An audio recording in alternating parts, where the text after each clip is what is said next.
اعوذ باللہ من الشیطان الرجیم، بسم اللہ الرحمن الرحیم۔ آج کا موضوع ہے پولیس تفتیش اور وکیل۔ تفتیش، یہ پہلے تو میں یہاں پر گزارش کرنا چاہتا ہوں کہ یہ چند اقساط پر مشتمل ہوگا آج کا جو موضوع ہے، اور اس میں بنیادی بات یہ ہے کہ یہ وہ تمام جوڈیشل آفیسران جو کہ انڈر ٹریننگ ہیں، وہ تمام ADPP صاحبان جو کہ انڈر ٹریننگ ہیں، وہ پولیس افسران جو کہ انڈر ٹریننگ ہیں، اور اس کے علاوہ نوجوان وکلا صاحبان، نیو کمرز جو کہ وکالت کے پیشے میں اب آئے ہیں، ان کے لیے یہ جو آج کا جو موضوع ہے یا جو مجھ ناچیز کی طرف سے جو گزارشات ہیں، وہ ان کے لیے ایک طرح سے سرمایہ زندگی نہ صحیح تو سرمایہ وکالت اور سرمایہ پولیس، سرمایہ جوڈیشل سروسز رہے گی۔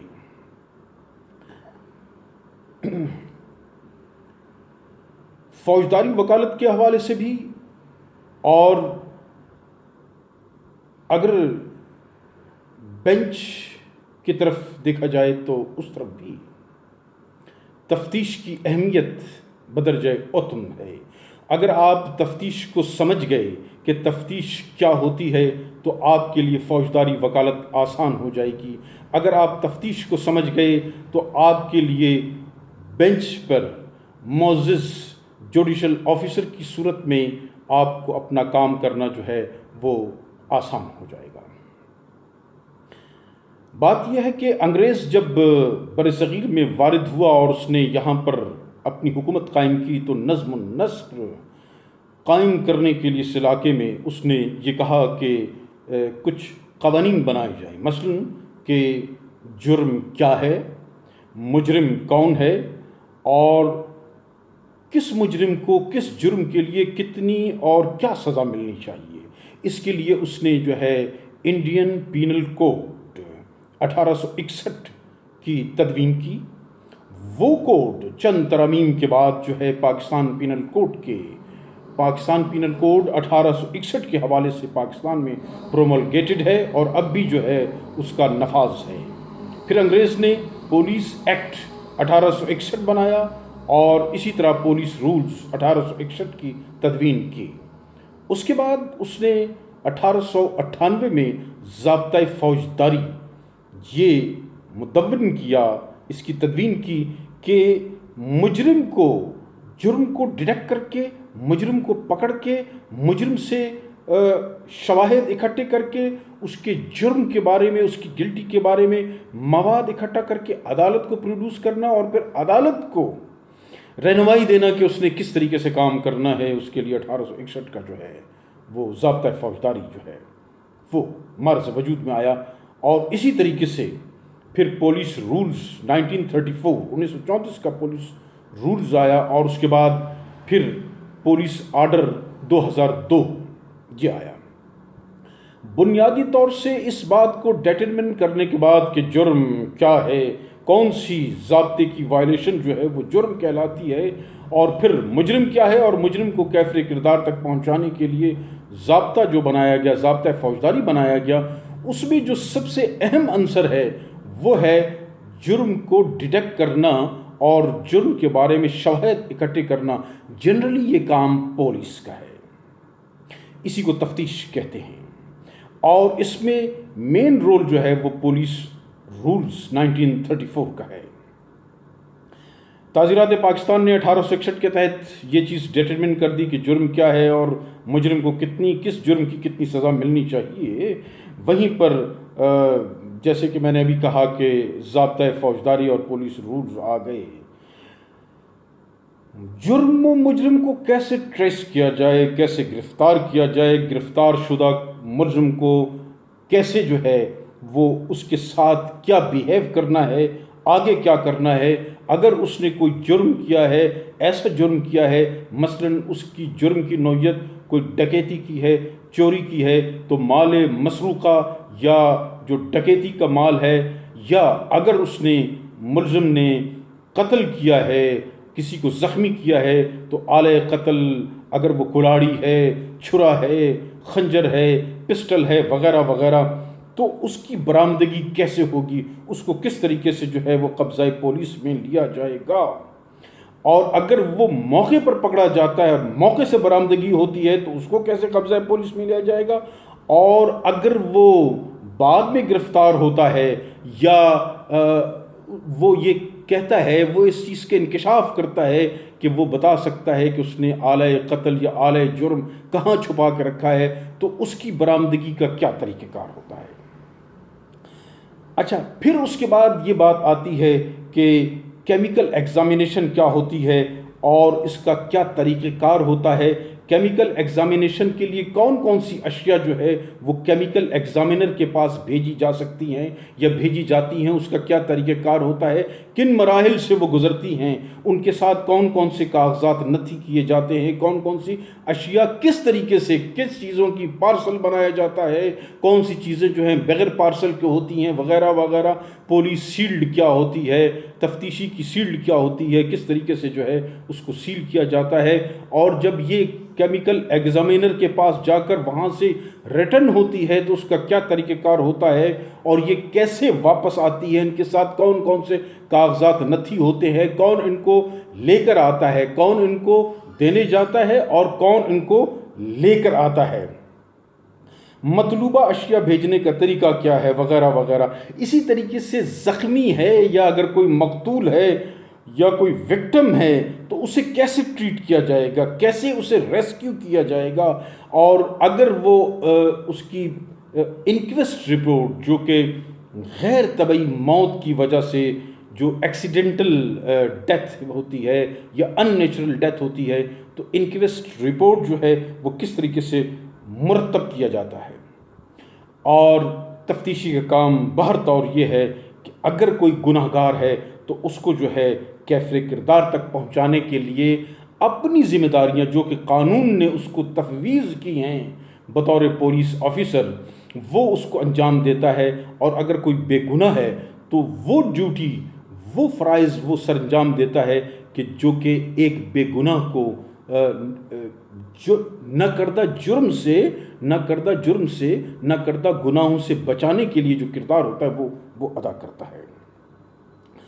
پھر اس کے بعد یہ آ جاتا ہے کہ مستغیث کون ہوتا ہے، مستغیث کیا ہے، مستغیث کے گواہان کون کون سے ہوتے ہیں، اسی طریقے سے ملزم کے گواہان کون سے ہوتے ہیں، کیا ہو سکتے ہیں، اور مستغیث اور اس کے گواہوں کا، اور اسی طریقے سے ملزم اور اس کے گواہوں کے 161 ضابطۂ فوجداری کے بیانات کیسے لیے جاتے ہیں، وہ بیانات کیا ہوتے ہیں، اور اسی طریقے سے آپ یہ دیکھ لیجئے کہ 164 کے بیانات جو کہ وہ اس میں مستغیث سے لے کر، مستغیث کے گواہان سے لے کر ملزم اور ملزم کے گواہان تک 164 کے بیانات دیتے ہیں۔ اس میں 164 میں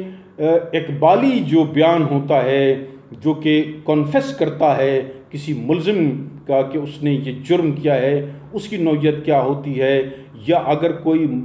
جو مستغیث کا گواہ اگر اس حوالے سے 164 کا بیان دینا چاہتا ہے، اس میں اور اس میں کیا فرق ہوتا ہے، اور ملزم کے گواہان جو 164 کے بیانات دیتے ہیں ان کی کیا حیثیت ہوتی ہے، جرم کی اطلاع کہاں دی جائے گی، اس کی رجسٹریشن کیسے ہوگی، رجسٹریشن آف کیس کیا ہوگا، قابل دست اندازی جرم کیا ہوگا، قابل دست اندازی پولیس جرم کیا ہوگا، ناقابل دست اندازی پولیس جرم کیا ہوگا، کراس کیس کیا ہوتا ہے، کراس ورژن کیا ہوتا ہے، ان دونوں میں کیا فرق ہوتا ہے، اور اگر ملزم کو موقع پر گرفتار کر لیا جائے تو اس کے ساتھ کیا ٹریٹمنٹ ہوگی، اور جو بعد میں گرفتار ہوگا اس کے ساتھ کیسے ٹریٹ کیا جائے گا، جائے واردات کو کیسے محفوظ کیا جائے گا، شہادتوں کو کیسے اکٹھا کیا جائے گا، پھر شہادتوں کو کیسے محفوظ کیا جائے گا، اور پھر اس کے بعد جب تفتیش ہوتی ہے تو تفتیش کمپلیٹ ہونے کے بعد جو رپورٹ پیش کی جاتی ہے اس رپورٹ کو کیا کہتے ہیں، اور یہ رپورٹ اگر تفتیش with in the parameter of time جو ہے، ود ان ٹائم جو کہ 14 ڈیز ہوتا ہے، اس کے اندر اگر ہو جائے تو اس کو کمپلیٹ ہو جائے تو اس رپورٹ کو کیسے پیش کیا جاتا ہے، اور اگر وہ کمپلیٹ نہ ہو، انکمپلیٹ ہو، تو انٹرم رپورٹ کیسے پیش کی جاتی ہے۔ پھر یہ کہ انٹرم رپورٹ اور فائنل رپورٹ یہ کیا ہے، یہ ضابطۂ فوجداری کے تحت ان کو عبوری یا فائنل رپورٹ کہا جاتا ہے، اور پولیس رولز کے تحت ان کو چارج شیٹ کہا جاتا ہے۔ پولیس رولز 1934 کے تحت ہی انہیں جو ہے چالان بھی کہا جاتا ہے۔ اور اس کے علاوہ جو صوبائی حکومت جس فارم کو، چارج شیٹ کے فارم کو جس انداز میں ڈیزائن کرتی ہے یا جو پرسکرائبڈ کرتی ہے، اس میں بھی اس چارج شیٹ کی رپورٹ کو جو ہے چالان ہی کہا جاتا ہے۔ یہاں پر تھوڑا سا میں نے دیکھا ہے کہ معزز جو اعلیٰ عدلیہ ہے وہ اس کو تھوڑا سا ٹریٹ کرنے میں ان کا اپنا ایک خاص انداز ہوتا ہے، لیکن میری سبمیشن جو ہے وہ یہی ہے جو میں بتا چکا ہوں۔ اس کے بعد پھر یہ ہوتا ہے کہ اس چارج شیٹ یا اس چالان کو جو ہے ڈسٹرکٹ پراسیکیوٹر جو ہے وہ علاقہ میجسٹریٹ کو بجز چند استثناء کے جو ہے وہ پیش کرتا ہے۔ استثنائی صورت یہ ہوتی ہے کہ سیشن، بعض جگہ ایسا ہوتا ہے کہ بعض چالان جو ہیں وہ ڈائریکٹ سیشن کورٹ میں بھی سبمٹ کیے جاتے ہیں یا جا سکتے ہیں وغیرہ، ورنہ ادروائز علاقہ میجسٹریٹ کے تھرو جو ہے یہ سیشن کورٹ کو پیش کیے جاتے ہیں۔ اس تمام جو یہ پروسیس ہے یہ پولیس تفتیش کہلاتی ہے۔ اس کے علاوہ 1898 کا جو ضابطۂ فوجداری ہے، اس کا سیکشن 4 کا سب سیکشن 1 کا کلاز ایل جو ہے وہ کہتا ہے کہ پولیس آفیسر جو تمام کارروائی زیر ضابطۂ فوجداری کرتا ہے جس کا مقصد شہادتوں کو اکٹھا کرنا ہوتا ہے، اسے تفتیش کہتے ہیں۔ اب جیسے کہ میں نے پہلے بھی عرض کیا ہے کہ تفتیش کا جو عملی طریقہ ہے وہ پولیس رولز 1934 میں اس کو کانٹین کر دیا گیا ہے، اور اسپیشلی جو ہے رولز 25.1 ٹو رولز 25.58 یہ جو ہے یہ تمام کا تمام رولز جو ہیں یہ تفتیش سے متعلق ہیں۔ یعنی کہ 25.1 کا مطلب یہ ہے کہ رول 25 کا پیراگراف نمبر 1 سے لے کر رول 25 کا پیراگراف نمبر 58 یعنی کہ 25.58 کا مطلب یہ ہوا کہ 58 جو پیراگرافز ہیں وہ پولیس کی تفتیش سے متعلق ہیں۔ اب پولیس کی تفتیش کا جو ابتدا ہوتی ہے اس میں سب سے ایک اہم بات آتی ہے، وہ یہ ہوتی ہے کہ گرفتاری کیا ہوتی ہے۔ ضابطۂ فوجداری کے سیکشن 46 کے تحت کہتے ہیں کہ ملزم کو اگر کوئی شخص یا پولیس آفیسر یا کوئی پولیس والا اگر چھو لے تو وہ گرفتار سمجھا جائے گا، اس کا مطلب ہے کہ گرفتاری ہوگی۔ اس کے علاوہ اس کے جسم کو اپنے قبضہ میں لے کر جو ہے وہ بھی گرفتاری کے زمرے میں شمار ہوتا ہے، تا وقت یہ کہ ملزم اپنے الفاظ سے اور اپنے عمل سے جو ہے سبمیشن یا اپنی حوالگی جو ہے وہ قانون کے حوالے کر دیتا ہے، تو وہ جو ہے کمپلیٹلی ارسٹڈ پوزیشن آ جاتی